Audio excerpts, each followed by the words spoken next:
К 2030 году в Беларуси должно появиться 16 новых хоккейных площадок. Такой план утвердила Федерация хоккея Беларуси под руководством Дмитрия Баскова. Строительство половины из этих объектов планируют закончить в течение 5 лет, а их стоимость составит около 40 миллионов долларов. Средства на любимое развлечение диктатора будут выделены из местных бюджетов. Для сравнения, в этом году по государственной инвестиционной программе на развитие системы здравоохранения было выделено всего порядка 16 миллионов долларов. Существенная часть этой суммы ушла в Островец на строительство районной поликлиники. Там же в ближайшее время будет закончено и строительство крытой ледовой площадки примерно за 3 миллиона долларов. Судя по всему, с нового хоккейного поля будет открываться красивый вид на дымящуюся БелАЭС. К слову, все эти траты меркнут перед суммой 127 миллионов долларов, которую в прошлом году выделили на проведение Европейских игр в Минске. За такие деньги в стране можно было построить или реконструировать около 20 больниц и поликлиник, не говоря уже о необходимом медицинском оборудовании. Впрочем, когда проблемы и нужды простых людей волновали режим.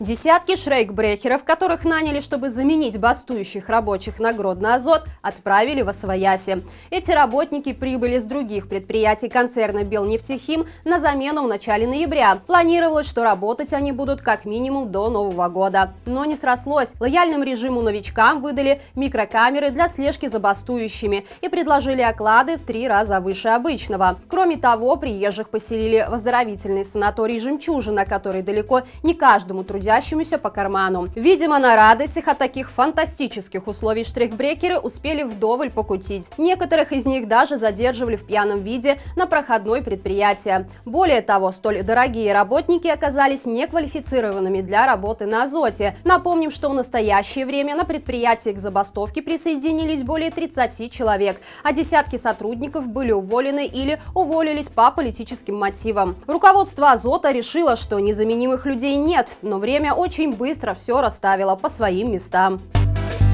Зачем идти работать в банк, если можно пойти в ОМОН, где даже делать ничего не нужно? Такими откровениями силовики делились между собой на марше «Новой Беларуси». Видео с нагрудных камер бойцов попало в руки инициативы «Байпол». Я шуршащих купюр тут заработал. Примечательно, что, рассуждая о легких деньгах за охрану нелегитимного режима, силовики успели посчитать купюры в карманах протестующих. Дескать, те неплохо зарабатывают за участие в акции. Видимо, невдомек парням, которые старательно избегают умственного труда, что свободные белорусы презирают беззаконие совершенно бесплатно. Интересно, как запоют бойцы, когда окажется, что шуршащие купюры для них закончились, ведь государственная кубышка совсем не резиновая. В Волковыске огромным булыжником разбили окно, в котором находился БЧБ-флаг. Жители квартиры чудом не пострадали. В милиции рассмотрение дела приостановили, якобы в момент совершения преступления и время было вечернее, и улица людная, и свидетелей нет. Как тут отыщешь злоумышленников? Примечательно, что когда похожий инцидент случился в Лиде, но в разбитом окне был выставлен флаг красно-зеленый, уголовное дело о хулиганстве завели сразу же. Бездействие милиции с лихвой компенсировалось невероятной белорусской солидарностью. Местные жители в считанные часы собрали пострадавшей семье на новое противоударное стекло, а компания по установке окон и вовсе деньги за услугу брать отказалась. Собранных средств хватило даже на страховку жилья и камеру наблюдения, а БЧБ-флаг остался на своем месте. Правозащитники назвали Беларусь самой опасной для журналистов страной в Европе. К такому выводу пришла международная организация «Репортеры без границ» по итогам текущего года. В докладе организации отмечается, что случаи нарушения прав человека за последнее время в Беларуси значительно возросли. За 4 месяца после президентских выборов было зафиксировано около 400 случаев задержаний и арестов журналистов. Более 60 сотрудников СМИ подверглись пыткам в местах лишения свободы. В связи с этим «Репортеры без границ» предложили Евросоюзу усилить санкционное давление на режим и заморозить любую финансовую помощь нелегитимной власти. Стоит отметить, что в итоговом рейтинге свободы прессы за текущий год Беларусь попала на 153-ю позицию из 180. Наш уровень свободы слова оказался существенно ниже, чем у таких стран, как Афганистан и Папуа-Новая Гвинея.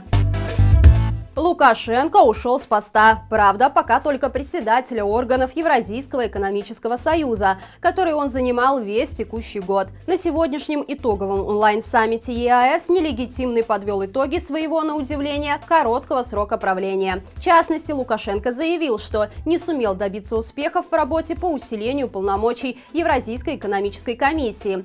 По его мнению, развитие союзной организации невозможно, пока данная комиссия не наделена правом обращаться в суд ЕАЭС по спорным вопросам. А таких вопросов у экс-председателя накопилось немало. В основном они адресованы Владимиру Путину и касаются больной темы цен на поставку российского газа в Беларусь. Видимо, продавить желаемую стоимость Лукашенко планировал через суд. На прощание бывший президент все же попробовал намекнуть кремлевскому лидеру, что так просто от него не отстанет, и пожелал терпения. Поэтому терпение, еще раз вам терпения. И это все новости на сегодня. Подписывайтесь на наш телеграм-канал, твиттер и инстаграм. Не забывайте тепло одеваться на марш в воскресенье. До встречи и живе Беларусь!